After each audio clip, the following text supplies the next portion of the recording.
तो hello everyone. आज का जो हमारा टॉपिक है वो है मानव जनन। मानव जनन के आज हमने 45 प्लस एमसीक्यू लिए हैं। कोशिश ये है कि जब आप बोर्ड परीक्षा में बैठे तो आपका एक भी बहुविकल्पी प्रश्न जो है गलत ना हो। इसके लिए आप जो है ज़्यादा से ज़्यादा प्रैक्टिस करिए। दूसरी चीज़ ये है कि ये जो वीडियो है बोर्ड एग्ज़ाम के परपेक्स से देखा जाए तो ये क्लास 10th में भी मानव जनन है और क्लास 12th में भी। ये बहुत ही ज़्यादा वेटेज का जो है चैप्टर है, यहाँ से काफ़ी नंबर उठते हैं। 14 नंबर में भी उठता है इस चैप्टर से क्लास 12th में। और दूसरी चीज़ है कि अगर किसी कॉम्पिटिटिव एग्ज़ाम की आप तैयारी कर रहे हो तो ये वीडियो आपके लिए बहुत ज़्यादा हेल्पफुल साबित होगी। तो आपको कुछ करना नहीं है, बस अगर जिस क्वेश्चन का जवाब आपको आ रहा है उसे कमेंट बॉक्स में आप लिखते जाइए। और दूसरी चीज़ है, बस वीडियो को आप पूरा ध्यान से अंत तक देखा करिए। और वीडियो अच्छी लगे तो लाइक कर दिया करिए, और अगर अभी चैनल पर नए हैं तो ज़रूर सब्सक्राइब कर लीजिए। और वीडियो को अपने उन सभी दोस्तों तक शेयर कीजिए जो किसी भी प्रकार के जो है कम्पिटिटिव एग्ज़ाम की तैयारी कर रहे हो या तो बोर्ड एग्ज़ाम सर पर है उसकी तैयारी कर रहे हो। तो चलिए, आपका पहला प्रश्न आपके स्क्रीन पर दिखाई दे रहा है। तो प्रश्न हमारा कहता है, मानव जनन का जो पहला प्रश्न है वो कहता है कि एक स्वस्थ महिला के पूरे एक स्वस्थ महिला के पूरे जीवन काल में उत्पन्न अंडों की संख्या, यानी जो एक स्वस्थ महिला होती है उसके पूरे जीवन काल में कितने जो है क्या होते हैं, कुल अंडों की संख्या।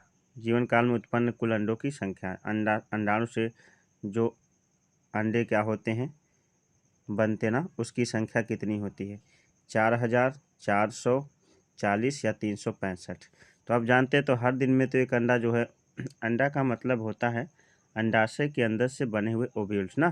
तो ये जो होते हैं 400। पूरे जीवन काल में एक महिला से जो है उत्पन्न अंडों की संख्या कितनी होती है, 400। ठीक है, बाकी ये ऑप्शन क्या है, गलत है। ए 4000 है, बी 400 है, सी जो है 40 है, और डी जो है 365 है। हेल्थ इश्यू के कारण मेरी आवाज़ जो है, हम आपको बता दें कि थोड़ी थोड़ी जो है फंस रही है। काफ़ी मेहनत के साथ हमें वीडियो बना रहे हैं, और हम ये उम्मीद रखते हैं कि ये आपका पेपर नहीं है बल्कि ये हमारा पेपर, क्योंकि आपको जो है हमने क्या किया है कि जिस प्रकार से आपको हमने इस पेपर में तैयार करना है और आप इस प्रकार से तैयारी करके हमारे साथ जाएंगे कि आपका एक भी क्वेश्चन जो है गलत नहीं होगा। तो दूसरा क्वेश्चन कहता है कि, ध्यान दीजिएगा, दूसरा क्वेश्चन कहता है कि गैस्टुलेशन वह प्रक्रिया है जिसमें ए ऑप्शन में एकल स्तरीय ब्लास्टुला द्वितीय स्तर के बनते हैं, बी ऑप्शन है आर्केंट्रॉन का निर्माण होता है, सी ऑप्शन कोशिकीय गतियां होती है, और डी ऑप्शन युग्मनज लार्वा में परिवर्तित हो जाता है। तो जो गैस्टुलेशन की प्रक्रिया होती है इसमें क्या होता है, जो ओव्यूल होता है वो अपने स्थान से क्या करता है, गति करता है। तो इसलिए ऑप्शन क्या हो जाएगा, सी इसका राइट ऑप्शन हो जाएगा। ठीक है, सारे ऑप्शन जो है देखते चलिए। उम्मीद करते हैं कि वीडियो अच्छी लग रही होगी। तीसरा क्वेश्चन कहता है कि स्तनधारियों में निषेचन फर्टिलाइजेशन की क्रिया संपन्न होती है कहाँ पर। स्तनधारियों में निषेचन की क्रिया जो है संपन्न होती है अंडाशय में, गर्भाशय में, फैलोपियन ट्यूब में या योनि में। तो ध्यान दीजिएगा, जो स्तनधारी होते हैं उनमें जो निषेचन की प्रक्रिया संपन्न होती है वो होती है फैलोपियन ट्यूब में। कहाँ होती है, फैलोपियन ट्यूब में। बाकी सब रॉन्ग ऑप्शन हो जाएंगे। ठीक है, तो आपका ऑप्शन जो है कौन सा सही हो गया, option C is right option. Question number 4 पर आ जाते हैं। ये देखिए, इंटरमीडिएट वाले विद्यार्थी तो इस वीडियो को बिल्कुल मिस नहीं करेंगे, और 10th वाले भी। और बाकी रही बात, मैं इंटरमीडिएट 10th इसलिए कह रहा हूँ बार बार क्योंकि जो अभी बोर्ड एग्ज़ाम है आपका आने वाला है, तो मैं बायोलॉजी के जो है दृष्टिकोण से मैं आपके साथ हमेशा हूँ। और किसी प्रकार की कम्पिटिटिव एग्ज़ाम की तैयारी यदि जो भी मेरे दोस्त कर रहे हों तो उनके लिए भी ये वीडियो बहुत हेल्पफुल होगी। ठीक है, तो डेली बेसिस पे जो है मैंने बताया कि हेल्थ इशू के कारण डेली बेसिस पे वीडियो जो है रेगुलर नहीं आ पा रही है, लेकिन फिर भी मैं प्रयास कर रहा हूँ कि ज़्यादा से ज़्यादा वीडियो आपको परीक्षा से पहले दे जाऊँ। ठीक है, चलिए क्वेश्चन नंबर 4 कहता है कि सर्टोली कोशिकाओं का नियमन कौन से पिट्यूटरी हार्मोन से होता है। कौन से पिट्यूटरी हार्मोन्स होता है। ए है FSH से, बी है GH से, और सी है प्रोलैक्टिन से, और डी है LH से। तो भैया जो है सर्टोली कोशिकाओं का नियमन जो है किससे होता है, FSH से। ठीक है, इसको मैं भी फैलोपियन स्क्रीजिंग हार्मोन्स कहते हैं, ये इसका नाम है। क्वेश्चन नंबर 5 कहता है कि कोशिकीय अवस्था में भ्रूण क्या कहलाता है। भ्रूण जब कोशिकीय अवस्था में होता है तो क्या कहलाता है? गैस्टूला कहलाता है, मॉर्यूला कहलाता है, ब्लाटोमीटर कहलाता है या ब्लास्टूला कहलाता है। तो ध्यान से सुनिएगा, भ्रूण जब जो है भ्रूण कोशिकीय अवस्था में जब भ्रूण होता है उसे मॉर्यूला कहते हैं। क्या कहते हैं? मॉर्यूला। ऑप्शन नंबर आपका बी राइट हो जाएगा, बाकी सब गलत हो जाएंगे। ठीक है, चलते हैं क्वेश्चन नंबर 6 तरफ। शशक। शशक शब्द का मतलब होता है खरगोश। क्या होता है? खरगोश। मनुष्य एवं अन्य प्लेसेंटल स्तनियों में अंडे का निषेचन कहाँ पर होता है? यानी स्तनधारियों में शशक, मनुष्य और अन्य जो है इस प्रकार के स्तनधारी होते हैं, उनमें अंडे का निषेचन कहाँ पे होता है? अंडाशय में, फैलोपियन ट्यूब में, सर्विक्स में या गर्भाशय में। तो इस प्रकार से जो शशक होते हैं या जो मनुष्य होते हैं या जो इस प्रकार के और भी जो प्लेसेंट्स हैं, उनमें जो है अंडे का जो निषेचन होता है वो कहाँ पर होता है? वो होता है फैलोपियन नलिका में। कहाँ पर होता है? फैलोपियन नलिका में। आगे चलते हैं, क्वेश्चन नंबर 7 है, इंटरमीडिएट के लिए महत्वपूर्ण कोशिका है। सर्टोली कोशिकाएं सहायक होती हैं। सर्टोली कोशिकाएं जो है क्या होती हैं? सहायक होती है। ए एंजाइम के उत्पादन में, बी अंड निर्माण में, सी शुक्राणुओं के परिपक्वन में और डी है अंडाणुओं के परिपक्वन में। सारे ऑप्शन को ध्यान से सुनिए और अपनी तरफ से भी कुछ गेस करिए। यदि पहले ही आपको आंसर आ जाए तो तुरंत कमेंट बॉक्स में लिख दीजिए करिए। ठीक है, और कमेंट जो है आपको अगर किसी भी टॉपिक पर वीडियो चाहिए तो उसको कमेंट बॉक्स में लिख दीजिएगा। मैं कोशिश करूंगा कि हर टॉपिक पर जो भी कंसेप्ट आपको कठिन लग रहा हो, चाहे वो केमिस्ट्री का हो, बायोलॉजी का हो या फिर जो है chemistry, biology, social science, science, किसी भी टॉपिक से आपका वीडियो हो, बस 2 चीज़ें जो है केयर करना कि इस स्टडी CBL क्लासेस पे अभी मैथ की क्लासेस नहीं है। तो मैं कोशिश करता हूं कि मैं क्लास नहीं लूँगा, लेकिन किसी ना किसी सर की व्यवस्था करूँगा कि आप डेली बेसिस पे मैथ भी चले। ठीक है, लेकिन जितनी क्लासेस आपको मिलेंगी सब शानदार क्लासेस हैं। तो सर्टोली कोशिकाएं सहायक होती है अंडे के निर्माण में। ठीक है, आगे क्वेश्चन नंबर 8 चलते हैं। अंडाणु के भेदने से पूर्व शुक्राणु का परिपक्वन कहलाता है। क्या कहलाता है? अंडाणु के भेदने से पूर्व पहले ही शुक्राणु का परिपक्वन क्या कहलाता है? हाँ, तो कैपेसिटेशन कहलाता है या शुक्राणु जनन कहलाता है या शुक्राणु कहलाता है या शुक्राणु कोशिका कहलाता है। तो क्वेश्चन नंबर 8 है, कैपेसिटेशन कहलाता है। अंडाणु के भेदने से पूर्व शुक्राणु का जो परिपक्वन होता है क्या होता है? कैपेसिटेशन कहलाता है। ठीक है, आगे बढ़ते हैं अगले क्वेश्चन की तरफ। फैलोपियन नलिका का अंडाशय से निकट भाग होता है। फैलोपियन नलिका का अंडाशय से निकट भाग होता है, क्या होता है? साकार पथ होता है या वायु कोष्ठिका होता है या गर्भाशय ग्रीवा होता है या तुम्बिका होता है। ठीक है, तो इसमें से एक ऑप्शन जो है सही है, ऑप्शन नंबर बी वायु कोष्ठिका, जो है 9 का वायु कोष्ठिका होता है। फैलोपियन नलिका का अंडाशय से निकट वायु कोष्ठिका। क्वेश्चन नंबर 10 पर आ जाते हैं। अनुवांशिक कूट में कितने कूट होते हैं? जो हमारा अनुवांशिक कूट होता है उसमें कितने कूट होते हैं? 4, 16, 32, 64। तो अनुवांशिक कूट में हमेशा याद रखिएगा 64 जो है कूट होते हैं। कितने होते हैं? 64 कूट होते हैं। क्वेश्चन नंबर 11 है, द्विगुणित आर्यन्य है। ए है अंड, बी युग्मनज, सी ए बी दोनों और डी है जो है द्वितीयक केंद्रक। तो जो द्विगुणित संरचना होती है किसकी? द्विगुणित संरचना होती है वो किसकी संरचना होती है? तो ये होती है द्वितीयक केंद्रक की। द्वितीयक केंद्रक की कैसी संरचना होती है? द्विगुणित संरचना होती है। क्वेश्चन नंबर 12 पे आते हैं। जिबेरेलिन है। जिबेरेलिन एक प्रकार का पादप हार्मोन्स है, लेकिन कैसा है? ए ऑप्शन हार्मोन्स है, बी तने में वृद्धि मंदक है, वृद्धि को घटा देता तने में, सी वृद्धि एंजाइम है, इनमें से कोई नहीं। तो जो है ये जो है जिबेरेलिन एक प्रकार का वृद्धि एंजाइम नहीं बल्कि वृद्धि हार्मोन्स कह सकते हैं। जिबेरेलिन एक प्रकार का क्या है? वृद्धि हार्मोन्स है। उसके बाद हम बात करें अपने अगले क्वेश्चन की तरफ आ जाते हैं। तो अगला क्वेश्चन 13वां है कि इनमें से कौन नर युग्मक के संयोजन करके भ्रूण पोष का बनाता है? इनमें से कौन नर युग्मक के संयोजन करके भ्रूण पोष बनाता है? तो आपने डबल फर्टिलाइजेशन द्विनिषेचन पढ़ा होगा, अगर नहीं पढ़ा होगा उसकी वीडियो अपलोड है, मैं डिस्क्रिप्शन में लिंक दे दूंगा, वहां से जाके पढ़ लीजिएगा, या फिर सर्च कर लीजिए स्टडी सीबीएल क्लासेस पे। 2 इनिशिएशन की स्टडी सीबीएल क्लासेस सर्च करिए, वीडियोज में जाइए, सारी वीडियो सीक्वेंस वाइज पड़ी हुई हैं, आप जाके कोई भी वीडियो आप देख सकते हैं। वर्तमान में लगभग 400 वीडियो है आपके काम के लायक, आप उनमें से जिस टॉपिक पर वीडियो खोजेंगे यकीनन मिलेगी। अगर नहीं मिलेगी तो कमेंट बॉक्स में बताइएगा, मैं उस टॉपिक पर वीडियो बनाने का पूरा प्रयास करूँगा। तो ध्यान दीजिएगा, इनमें से कौन सा नर युग्मक जो है, नर युग्मक संयोजन करके भ्रूण बनाता, अंड, अनिषेचित अंड, सहायक कोशिका, एंटीपोडल्स या द्वितीयक केंद्रक। तो भैया जो द्वितीयक केंद्रक है ना, द्वितीयक केंद्रक यही जो है क्या करता है, नर युग्मक से संयोजन करके भ्रूणपोष बनाता है। ठीक है, डबल फर्टिलाइजेशन आप पढ़ लीजिएगा, 2 इनिशिएशन स्टडी सीबीएल क्लासेस पर जाकर के, बहुत आसान तरीके से समझाया गया है। क्वेश्चन नंबर 14 है, मादा मानव के अंडाशय से अंडों का निकलना क्या कहलाता है। मादा के अंडाशय से अंडों का निकलना कहलाता है, क्या कहलाता है भाई, मादा मानव के अंडाशय से अंडों का निकलना कहलाता है रोपण, गर्भधारण, अंडोत्सर्ग या प्रसव। ये तो देखते ही आप बता देंगे, ये कहलाता है अंडोत्सर्ग। क्या कहलाता है, मादा अंडाशय से अंडों का निकलना अंडोत्सर्ग कहलाता है। अगला है क्वेश्चन नंबर 15, लीडिंग कोशिका इंटरमीडिएट का चहेता क्वेश्चन है ये। लीडिंग कोशिका कहाँ पाई जाती है, तो ए है यकृत में, बी है वृषण में, सी है वृक्क में और डी है आंत में। तो जाहिर सी बात, हम जनन पढ़ रहे हैं, जनन से वृषण ही संबंधित है, इसलिए लीडिंग कोशिका कहाँ पाई जाती है, वृषण में। क्वेश्चन नंबर 16 कहता है कि मानव में निषेचन होता है, कहाँ पे होता है भाई, गर्भाशय में, योनि में, अंडाशय में, फैलोपियन नलिका में। अभी आपको कुछ देर पहले ये क्वेश्चन कुछ रिपीट हो रहा है, तो फैलोपियन नलिका में होता है मानव में निषेचन।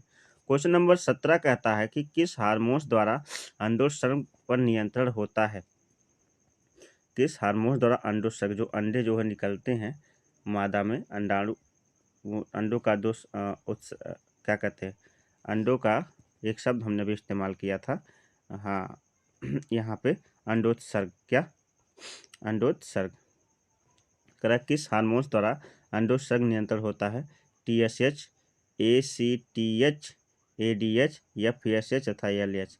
अब ये जो है क्वेश्चन नंबर 17 का जो है डी ऑप्शन सही है, FSH और LH ना। उसके बाद आगे चलते हैं, क्वेश्चन नंबर 1, सर्टोली कोशिकाएं कहाँ पाई जाती हैं, यकृत में, वृषणों में, अंडाशयों में या फिर अग्न्याशय ग्रंथि में। तो क्वेश्चन नंबर 18 कहता है सर्टोली कोशिकाएं कहाँ पाई जाती, ये भी वृषण में पाई जाती, कहाँ पाई जाती हैं, वृषण में। लीडिंग कोशिकाएं भी वृषण में थी। आगे है क्वेश्चन नंबर 19 कहता है कि मानव मादा में गर्भकाल होता है कितने दिन का, ये कमेंट बॉक्स में लिखकर बताइएगा। इसको कमेंट बॉक्स में लिख कर इसका आंसर बताना बहुत ही आसान है ये क्वेश्चन, और आप सभी जो है इसको समाज में भी सुनते होंगे। मानव मादा में गर्भकाल होता है 30 दिन का, 90 दिन का, 9 माह का या 7 माह का। इसको आप कमेंट बॉक्स में लिखकर क्वेश्चन नंबर 19 का आप जो है आंसर लिख दीजिएगा। क्वेश्चन नंबर 20 कहता है कोरक पुटिका जिसे कहते हैं की गुहा कहलाती है, कोरक पुटिका या कोरक की गुहा कहलाती है। 20 का जो है कोरक की गुहा क्या कहलाती है, ए ब्लास्टोसील कहलाती है, बी सीलोम कहलाती है, सी आर्केस्ट्रान कहलाती है और सी हीमोसील कहलाती है। तो ध्यान दीजिएगा, कोरक की जो गुहा कहलाती है वो सीलोम कहलाती है, क्या कहलाती है, सीलोम। इसको नोट कर लीजिएगा। 21 की तरफ चलते हैं। 21वां क्वेश्चन है, स्तनपायी यानी स्तनधारी जीवों में नर हार्मोन्स की उत्पत्ति होती है कहाँ पर, लीवर में, अंडकोश में, किडनी में, फेफड़ा में। देखिए फेफड़ा ना ही जन संबंधित है, ना ही किडनी जन संबंधित, ना ही लीवर, तो इसका मतलब अंडकोश में। ऑप्शन नंबर 20 का क्या हो जाएगा, राइट ऑप्शन। कुछ चीज़ें एलिमिनेट करना भी सीख सकते हैं अगर उस टॉपिक पे चल रहे हैं। अगर हम जो है जनन प्रक्रिया में चल रहे हैं तो लीवर क्या जनन में भाग लेता है, नहीं लेता है। किडनी क्या भाग लेती, नहीं लेती। फेफड़ा भी भाग नहीं लेता है, इसका मतलब हमारा ऑप्शन नंबर बी राइट हो जाएगा, अंडकोश। आगे चलते हैं क्वेश्चन नंबर 22 की तरफ। क्वेश्चन नंबर 22 कहता है कि नर जनन कोशिका शुक्राणु उत्पन्न करती है, ए है शुक्राणु जनन द्वारा, बी है स्पर्मेटस द्वारा, सी है स्पर्मेशन द्वारा और डी इनमें से कोई नहीं। तो जो है क्वेश्चन नंबर 22 का ऑप्शन राइट है, ऑप्शन नंबर ए शुक्राणु जनन द्वारा। नर जनन कोशिका शुक्राणु उत्पन्न करती है शुक्राणु जनन द्वारा। ठीक है, चलते हैं क्वेश्चन नंबर 23 की तरफ। क्लास बनाने में बहुत मेहनत लगती है दोस्त, मेहनत आपके लिए हम कर रहे हैं, तो आपका भी एक दायित्व तो बनता है कि आप चैनल को ज़्यादा से ज़्यादा सपोर्ट करें, वीडियो को अपने दोस्तों तक शेयर करिए, इग्नोर ना करें, वीडियो को पूरा देखा करिए, क्या पता इसी से बहुत सारे क्वेश्चन बनेंगे। ठीक है, आप अभी समझ नहीं इस वीडियो की, मैंने कहा ना 400 वीडियो आसपास मैंने अपलोड कर दिया, 400 वीडियो एक से एक है, धमाकेदार वीडियो है, सभी को देखेंगे, बोर्ड परीक्षा तो हंसते हंसते निकल जाएगी। ठीक है, चलते हैं। तो कह रहा कि एंड्रोजन्स की इसे उद्दीपित करता है, जो एंड्रोजन हार्मोन्स है ये किसे, शरीर को नहीं, सिर को नहीं, पूंछ को नहीं, शुक्राणु जनन को, किसको, ऑप्शन नंबर डी 23 का ऑप्शन नंबर डी राइट हो जाएगा। शुक्राणु को क्या करता है, एस्ट्रोजन हार्मोन उद्दीपित करता है। क्वेश्चन 24 की तरफ आ जाते हैं। 24 क्वेश्चन कहता है कि परिपक्व मादा युग्मक के बनने की प्रक्रिया क्या कहलाती है, शुक्र जनन, नहीं, एक्रोसोम, वीर या अंज। मादा देखिए यहाँ मादा लिख दें, कुछ शब्द से भी पकड़ने का प्रयास किया करिए। तो मादा लिख दिया है तो इसका मतलब अंड जनन, अंड बनने की प्रक्रिया मादा में होती है, इसलिए इसका ऑप्शन नंबर डी क्या हो जाएगा, राइट हो जाएगा। परिपक्व मादा युग्मक के बनने की प्रक्रिया अंड जनन कहलाती है। क्वेश्चन नंबर 25 पर आ जाते हैं।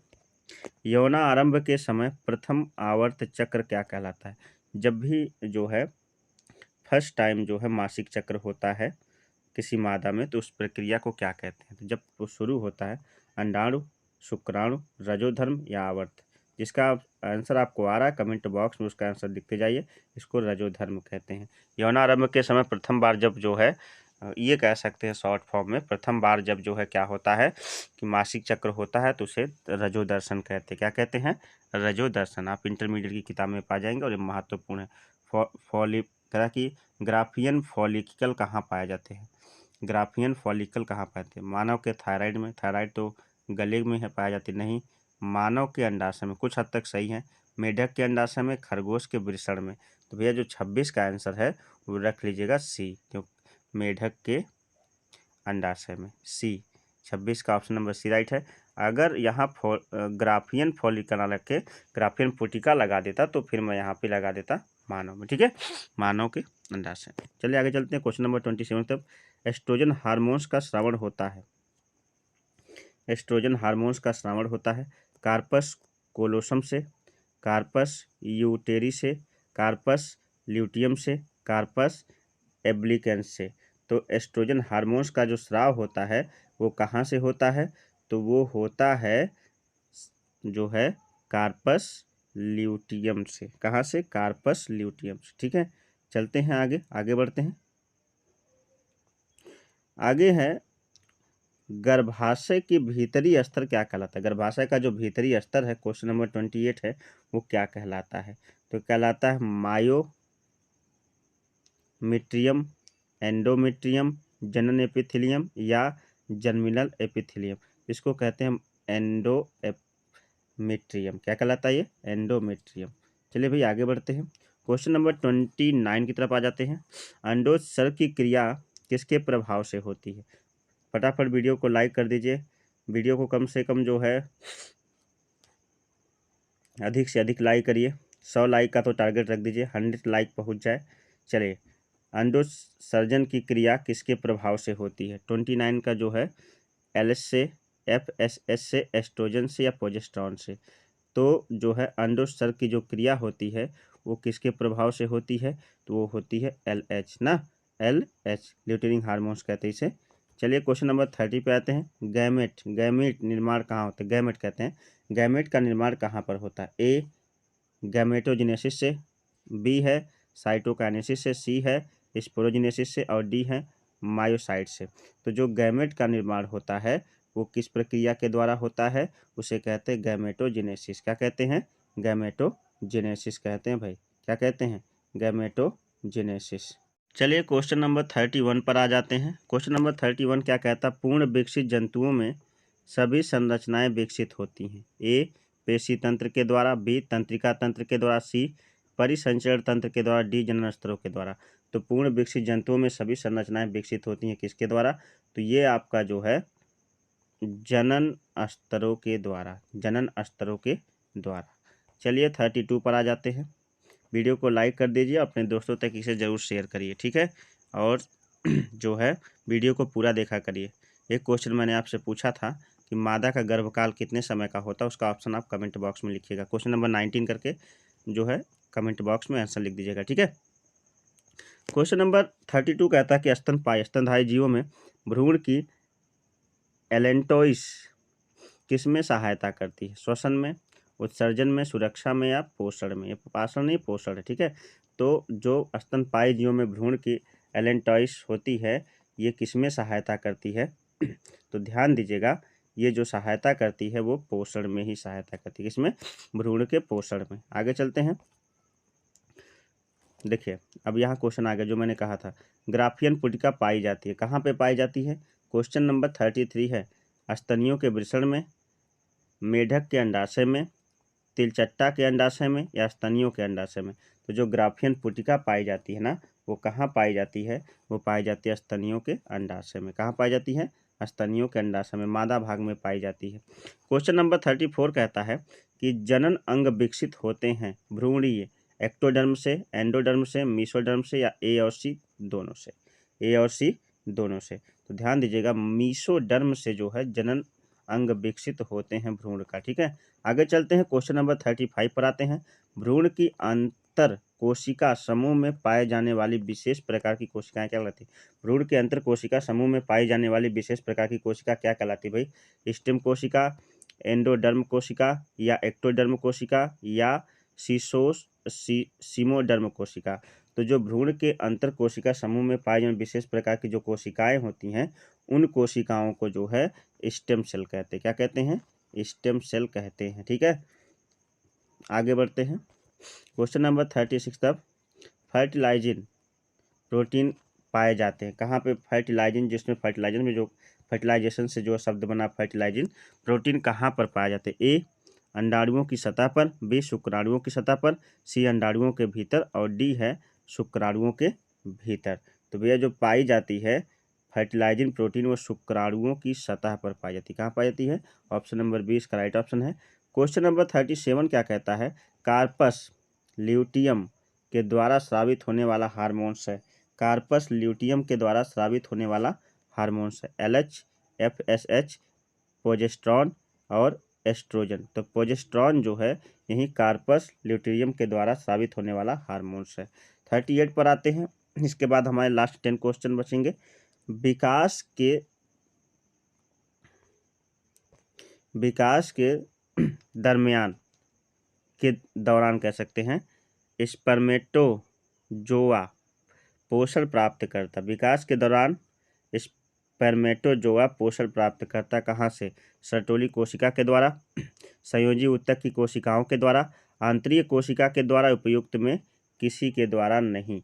तो जब विकास के दरमियान जो यहाँ पे स्पर्मेटोजोआ है वो पोषण प्राप्त करता है, ध्यान दीजिएगा, वो पोषण प्राप्त करता सर्टोली कोशिका के द्वारा। किसके द्वारा? सर्टोली कोशिका के द्वारा। ऑप्शन ए राइट हो जाएगा।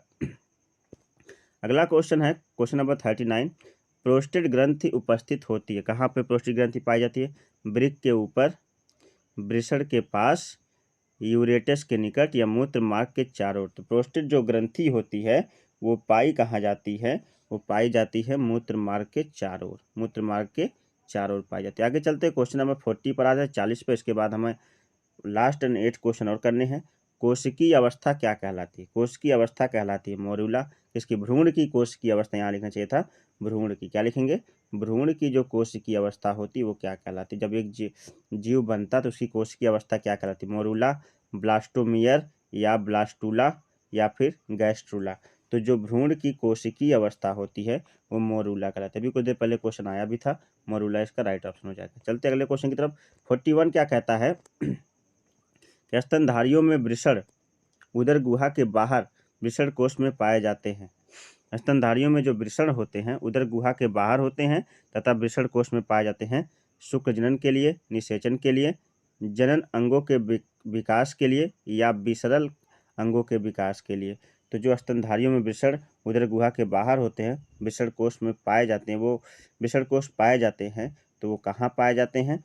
तो याद रखिएगा, ये जो है हमेशा शुक्र जनन के लिए ही जो है बाहर, शुक्राणुओं को बाहर निकालने के लिए जो उदर गुहा के बाहर सही से बाहर होते हैं। मासिक चक्र जिसको हम कहते हैं मेंस्ट्रुएशन साइकिल ना के दरमियान किस दिन अंडोत्सर्जन होता है? अंडोत्सर्जन मतलब होता है जो अंडाणु होता है, जब उसे शुक्राणु नहीं मिलता है तो किस दिन के दौरान जो है क्या होता है, वह लौट कर इसका जो उत्सर्जन होता है।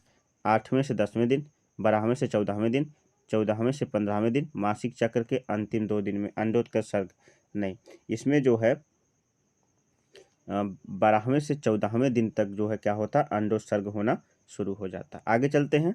क्वेश्चन नंबर 43 है, स्त्रियों में रजोनिवृत्ति की उम्र होती है, मतलब कब तक जो है स्त्रियों में मासिक चक्र जो है चलता रहेगा, कितनी उम्र तक। तो ध्यान दीजिएगा, 25, 50, 35 और 70 वर्ष। तो यहाँ पे 45 वर्ष मैक्सिमम माना गया, लेकिन यहाँ पे ऐसे ऑप्शन में केवल हम लगा देंगे 35। कितना लगाएंगे, 35। 43 का 35 आंसर सही है। 35 उम्र तक जो है मेंस्ट्रुएशन साइकिल चलती रहती है। Menstruation cycle.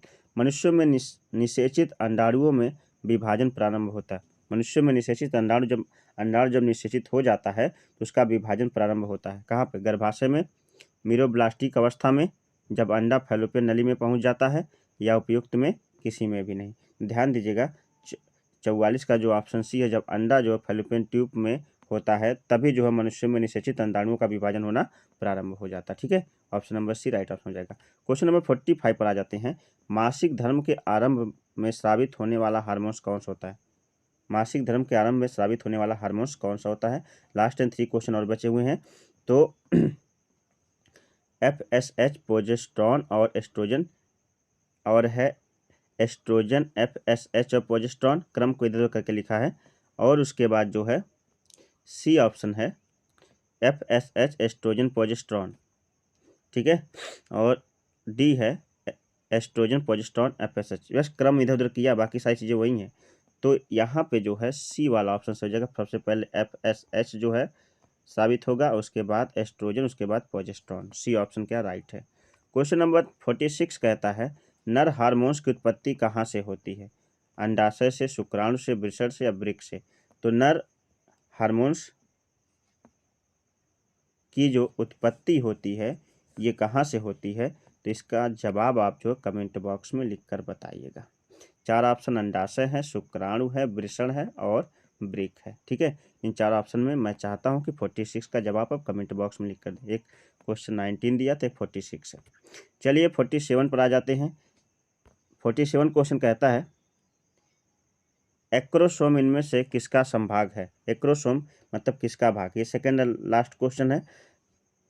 ए है मानव शुक्राणु के सिर का, बी है मानव शुक्राणु के मध्य का भाग, सी है प्रारंभिक डिम्बाणु जनन कोशिका का भाग, और डी है ब्लास्टोसिस्ट का भाग। तो एक्रोसोम जो होता है ये मानव शुक्राणु के सिर का भाग होता है।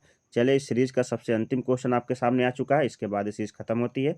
इनमें से कौन सी तकनीकी पात्र निषेचन इन विट्रो के अंतर्गत नहीं आती। अंतः कोशिका शुक्राणु निक्षेपण, या अंतर्गर्भाशयी वीर्यसेचन, सी है भ्रूण स्थानांतरण, और डी है अंतर्गर्भाशयी युक्ति। तो यहाँ पर जो है अंतर्गर्भाशयी युक्ति जो है ये जो है पात्रे निषेचन तकनीकी में नहीं आती, इसलिए ऑप्शन डी इसका क्या हो जाएगा राइट ऑप्शन। तो मिलते हैं। आज का जो सेशन रहा वो क्लास 10th और क्लास 12th के जो जनन चैप्टर है दोनों क्लास के विद्यार्थियों के लिए बहुत ही महत्वपूर्ण सेशन रहा। उम्मीद करता हूं कि आज की वीडियो पसंद आई होगी। वीडियो पसंद आए तो लाइक ज़रूर कर दीजिएगा, और इस वीडियो को अपने उन सभी दोस्तों से, दोस्तों मैं यही कहना चाहता हूं कि अगर वीडियो मैं आप तक शेयर करता हूं या आप किसी माध्यम से वीडियो को पाते हैं, वीडियो यदि आपके काम की नहीं है तो कृपया उन सभी अपने छोटे दोस्तों, प्यारे भाइयों तक या फिर बहनों तक शेयर ज़रूर कर दें जिनके काम की ये वीडियो है। ठीक है, हो सकता है कि इस वीडियो से आपको नहीं बल्कि उनको काफ़ी लाभ हो जाए। तो बस आप जो है आपके काम की नहीं है तो आप इसे ज़रूर शेयर करें। और चलिए आपके साथ बने रहेंगे जब तक कि बोर्ड परीक्षाएं प्रारंभ होने वाली, उससे पहले मैं ज़्यादा से ज़्यादा जो कंटेंट देने का प्रयास करूँगा। तो मिलते हैं एक नई वीडियो के साथ, तब तक बने रहिए आप स्टडी सीबीएल क्लासेस में। नमस्कार, बाय बाय, जय हिंद।